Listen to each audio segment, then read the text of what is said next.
väikeste moodulreaktorite tuleviku roll kogu maailmas. Ja mul on väga hea meel sõna üle anda ettevõtjale, kelle fookus on juba tükk aega olnud nii kliima- kui keskkonnateemadel. And so it is my great pleasure to ask Bret Kugelmass to come to stage and share with us his vision on what is the role of small modular reactors and how they can change the world. Bret, you have our undivided attention.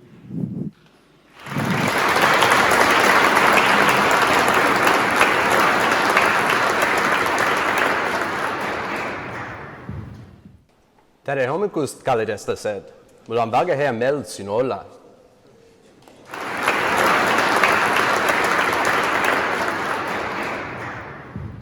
You know, I first became familiar with Estonian entrepreneurship through reading about the digital leap and, of course, Skype.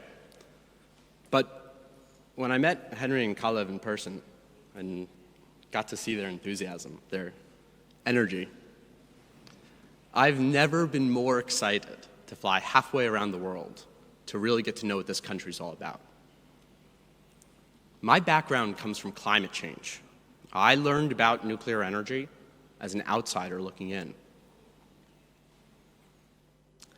Similar to the journey that this country is about to go on as well. So with my remarks today, I'll take my head start and share with you what I've learned. Atomic energy. It is amazing when you learn about the physics, but a little bit depressing when you learn about the economics. Why is this? How is it possible? A fuel that is more abundant than coal or oil, and yet for the last 50 years, it can barely compete in the market? Why has building a new plant become so hard? What has the industry done wrong to squander a 6 order of magnitude advantage? And will we take the right steps to fix it? Or are we destined to make the same mistakes with a new flavor each generation? Too often I hear from nuclear advocates that nuclear is part of the solution. This statement demonstrates an uninspired lack of confidence, and it contradicts both mathematics and common sense. First, the math. When it comes to climate change, it is not enough to eliminate all carbon emissions across the globe in every single sector. In order to stop continued heat and temperature rise, we must remove the last 2 centuries of previous emissions as well. It is the trillion tons of greenhouse gas that we have already emitted that is currently warming the globe at a rate of 3 watts per square meter radiative forcing. Even if we got to 0 new emissions, Earth would not stay at this magnitude of temperature increase. The Earth would continue to warm at this rate of temperature increase. That's a big difference. That means that not every low-carbon energy source is created equal. The challenge of climate change is to capture carbon, ideally turn it into something useful. But this, by definition, requires a lot of energy, a lot of it. Energy to move and transform 1 trillion tons of CO2, plus any additional emissions that you create in trying to power that cleanup. And that's the problem, since every energy source has a carbon footprint. Even in trying to remove carbon, it is possible to make the problem worse. It's like trying to pay off a debt by borrowing money. The reason why only nuclear will save the world is that only nuclear, when powering the capture of CO2, can remove more carbon than it releases in trying to do so. And now the common sense part. Nuclear so clearly stands apart. When you use the force inside of an atom instead of the force between atoms, you receive 1,000,000 times as much energy, which means for the same output, you are using 1,000,000 times less input. That's 1,000,000 times less material dug from the earth, 1,000,000 times less chemicals used to make that material useful, 1,000,000 times less land, 1,000,000 times less environmental damage. Historically, we haven't heard this argument very much in the public discussion. But any environmentalist who continues to stand in the way of nuclear is engaging in the same behavior as climate deniers. They're turning a blind eye to science in favor of a story that supports their beliefs. But just in the last year, I've started to see this change. The intellectuals and decision makers of the world are beginning to champion nuclear's environmental value. True leaders are emerging who understand that Mother Nature doesn't care if we feel green. Our nuclear representatives thus far have projected weakness. If we want to succeed, we need a new breed of entrepreneur. If you want to clean the air, if you want to solve climate change, if you want to sell nuclear, nuclear is not part of the solution. Nuclear is the solution. Earlier, I mentioned the importance of not repeating our mistakes. Since we are here to talk about small reactors, let us first discuss why are reactors large to begin with. When Westinghouse sought approval of the AP1000, it cost them $1 billion in regulatory fees. Not because there was a significant difference in hazard that needed to be reevaluated, but because it was the regulator's right to do so. When Areva sought approval of the EPR, it cost them $1 billion in regulatory fees. Not because of a difference, but because it was the regulator's right to do so. When GE sought approval of the ESBWR, it cost them $1 billion in regulatory fees. Not because of a difference, but because it was the regulator's right to do so. NuScale so far has spent $500 million and counting. Smaller may mean simpler. Smaller may mean lower consequence. But small does not guarantee regulatory restraint. On top of that $1 billion in just reviewing specifications, regulators then required each reactor to add $9 billion in extra equipment and construction costs, and $200 million per year in unnecessary operational costs to make the original water reactors, which were never a public hazard to begin with, safer. The reason reactors are large isn't because no one thought to make them small in the last 50 years. The reason reactors are large is that you need to sell a lot of energy to pay back a $10 billion loan. The reason reactors are large is that no company and no country has resisted regulatory overreach. There has never been a cost-effective deployment of nuclear energy in all of human history when the regulator has had independent, unrestrained authority. Estonia, in the next 10 minutes, I will make my case why, if you follow the current paradigm of nuclear regulations, if you relinquish your sovereign right of review and trust a gold standard regulator, you are guaranteed that you will never have a nuclear plant built on Estonian soil. That may sound like a radical statement, but ironically, it is the current leadership of these gold standard regulators who agree with me the most. This is why they all talk of trying to transform their organizations, every single one of them. Because over the last 50 years, they have become culturally incompatible with approving designs. These organizations have not been designed to regulate for net public benefit. They've been designed to minimize the probability of radiation release at all costs. And the cost has been clean air. The cost has been clean water. The cost has been public safety. The notion that radiation release, no matter how small, creates a hazard is absurd. Watch this. I just released 1.2 billion radioactive carbon-14 atoms. Yet, none of you got up and ran away. According to the current radiation paradigm, I just increased the risk of cancer for every single person in this room.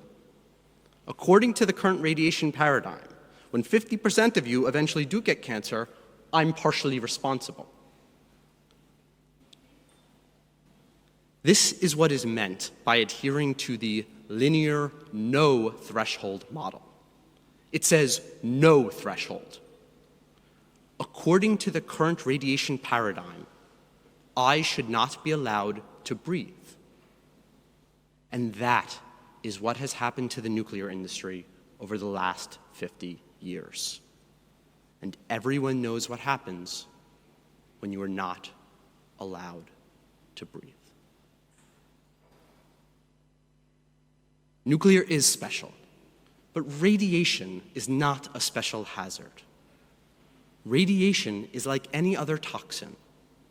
If it can move through the environment and accumulate in human biology past a certain threshold, only then is there a threat of public concern.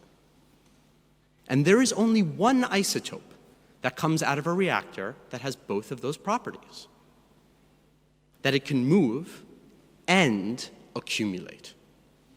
And that is iodine-131, which only lasts for 2 months.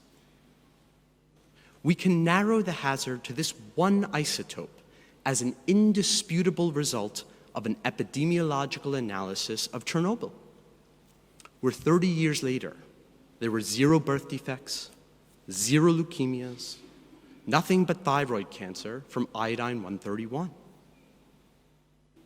Now, in nuclear waste, there is no iodine-131, which means it shouldn't be concentrated and stored.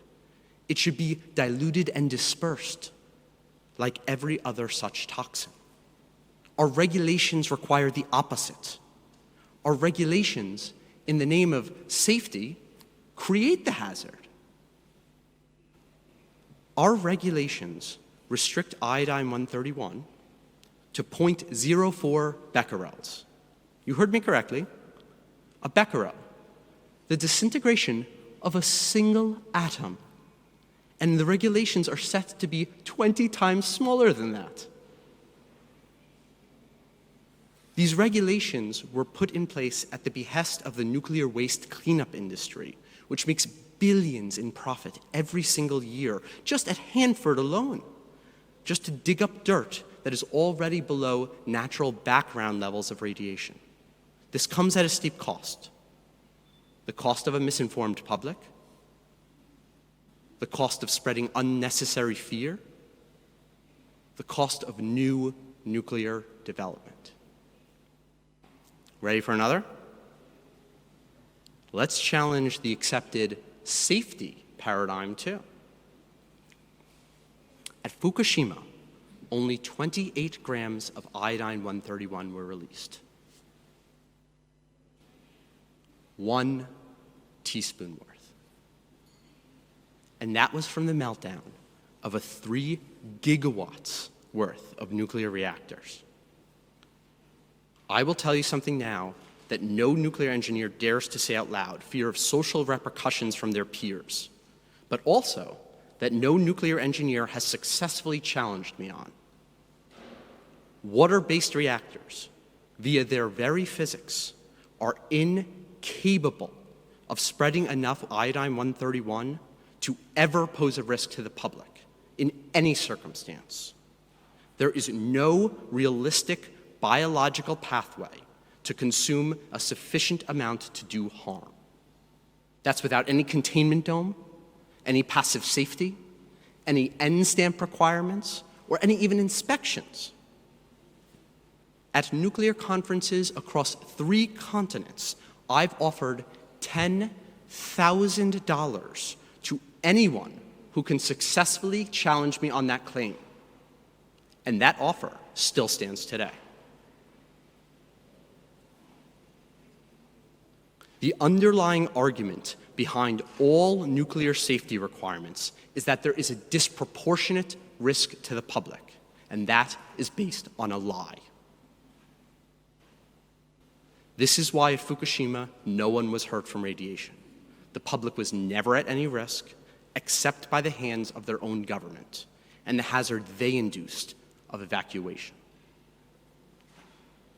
So we're here to assess small modular reactors, right? Well, the defining attribute of a small modular reactor is 300 megawatts or less. So if the worst case scenario of a large water reactor meltdown, as demonstrated during Fukushima, where there was 10 times as much nuclear material, when every single safety system failed, is that a teaspoon of toxin was released? One must at least consider, do small reactors even need a regulator at all? The first country who will trust their own scientists and reassess radiation protection is going to be the first country who saves the world.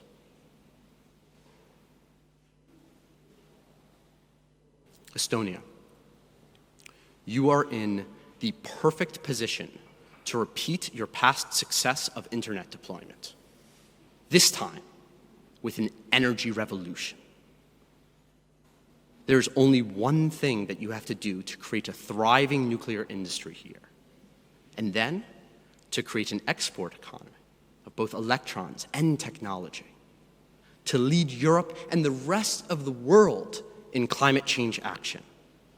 It is this: do not get tricked into minimizing radiation. You already have a successful environmental regulator. You already have a successful energy regulator. You already have a successful building regulator.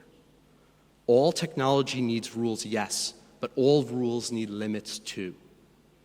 You have enough health physicists to validate everything that I'm saying and craft meaningful, common sense licensing pathways as part of the existing government structure.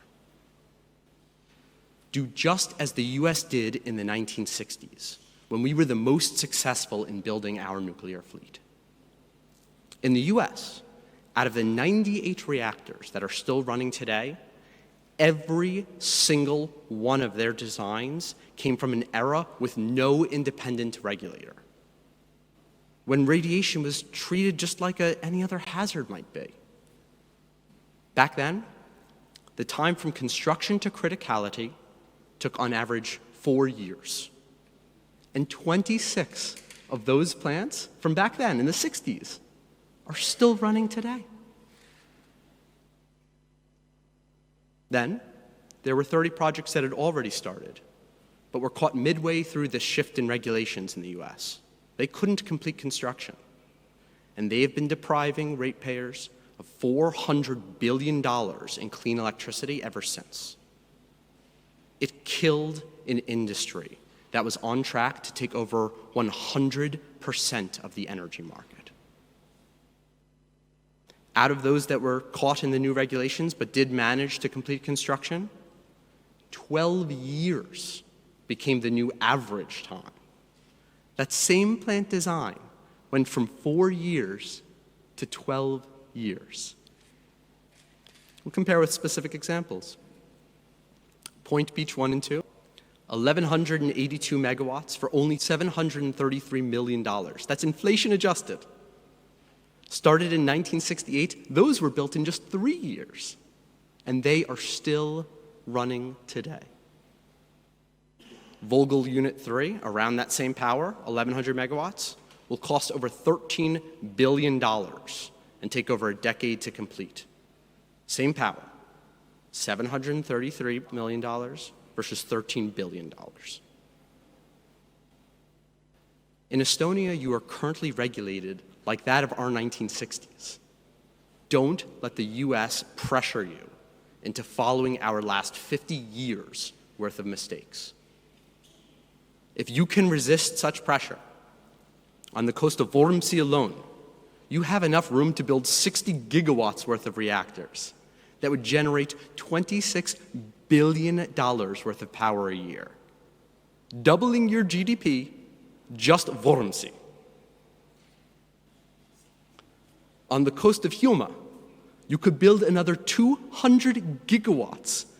You'd have to build some transmission lines, but you could completely decarbonize Europe and make 57 billion in profit every year. And all you need to do that is keep regulations at what was good enough for the US in the 1960s and is still good enough for those 26 plants today.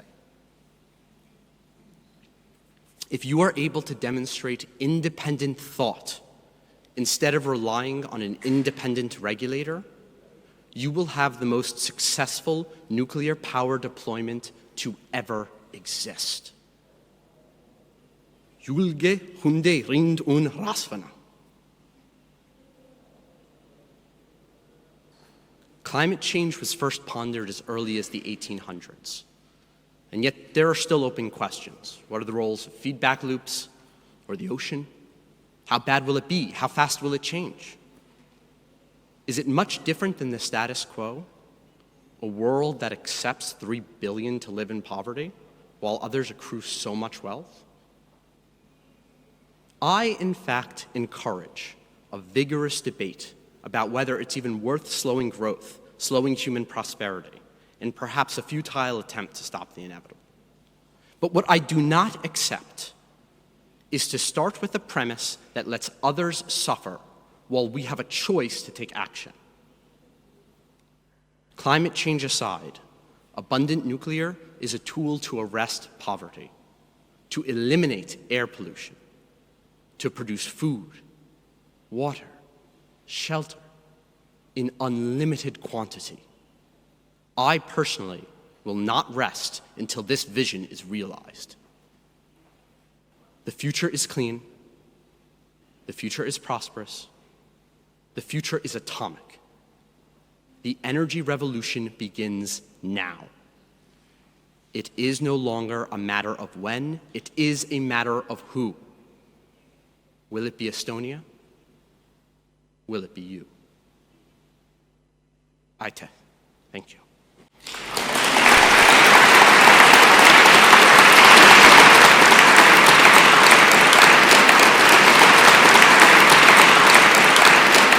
Thank you, Bret, for that very inspirational speech. Unless you mind, I do have a couple of questions for you. Yes, although I am aware that our questions stand between you and lunch. But please bear with me. Keep it brief. Keep it brief, indeed.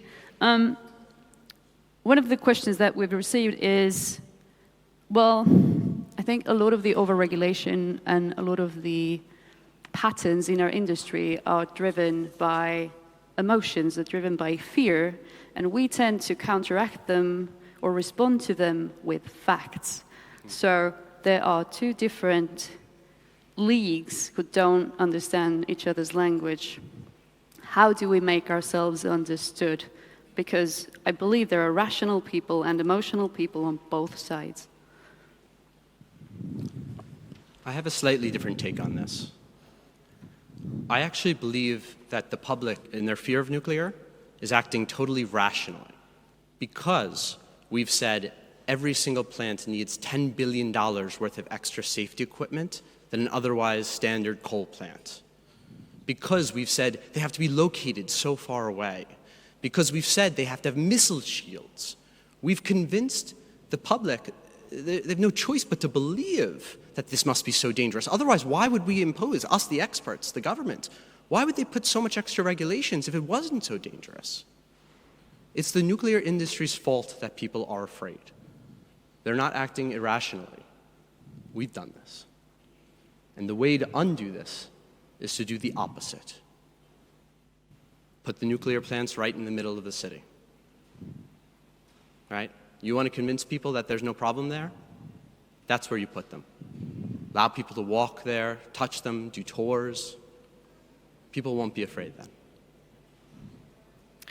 Realistically, it might be a little bit difficult to achieve, but we do know that people who live closest to nuclear power plants also show the highest appreciation and support for these nuclear power plants because they have access to information. Exactly. I mean, it seems challenging, right? When I just said that, what was the reaction? The reaction is, I don't think so, right?